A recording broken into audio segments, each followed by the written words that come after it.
Good morning, everyone. I am Carol Williams with Williams Immigration, and we are back with another Monday morning edition of Beyond the Soundbite, where we talk about all things U.S. immigration. So last Friday, we had another Friday surprise, but this one was not from USCIS, it was not from DHS, it was actually from federal court. And so this is actually a good Friday surprise. So a federal judge out of Rhode Island essentially said that the comprehensive ban on the 39 countries on their immigration benefits, their applications, was not okay. Among other things, called it arbitrary and capricious and contrary to law. So that 39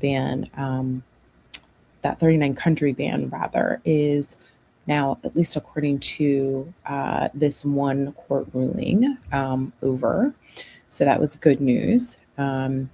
So what comes out of this is, if you had not already filed for your benefit, now is the time that you want to file.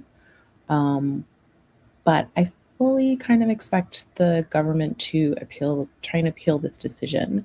But even if they do, that doesn't mean that you shouldn't file. If you are eligible for a benefit, you should still file. They're not going to deny it. If this ban comes back into play, they will simply just not process it.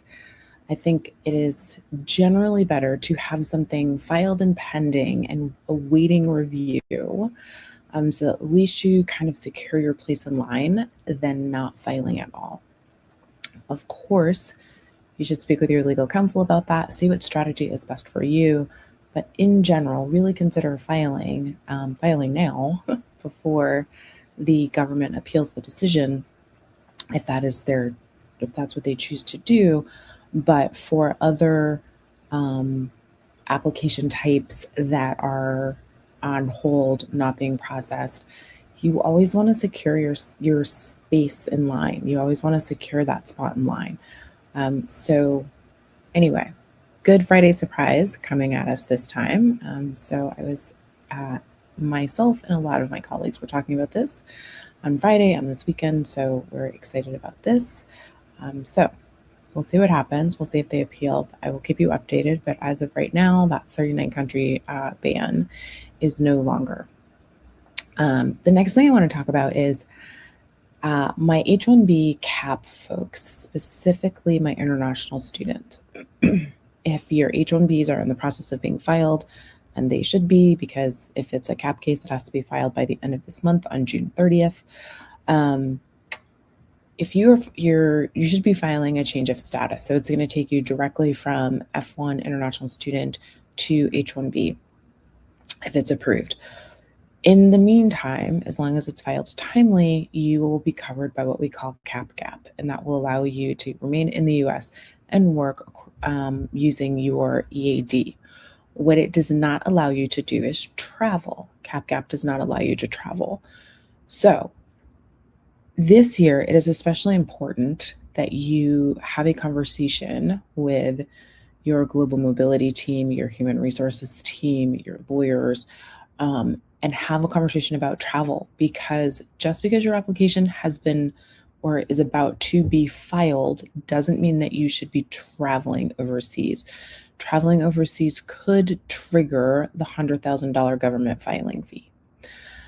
So you want to keep that in mind for any overseas travel if you are filing a CAP H-1B extension. And so I know I know a lot of international students fall within that category. So just keep that in mind so that you're not triggering that $100,000 filing fee.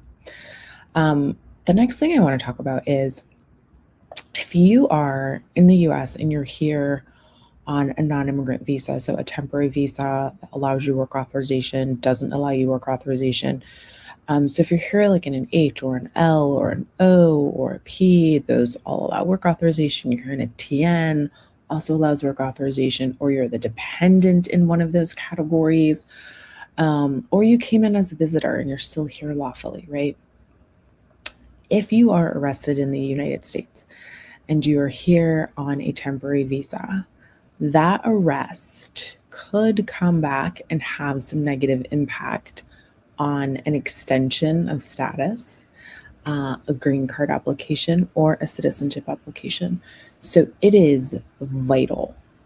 It is absolutely vital that if you are here in the US and you are on some sort of temporary stay, whether that stay comes with work authorization or not, and you are arrested, you find yourself dealing with the US criminal justice system, that it is vital that you use the services of not only a criminal attorney, but also an immigration attorney, someone that can work with your criminal attorney and work with you to make sure or try to mitigate, try to limit the immigration ramifications of this arrest and potential court actions.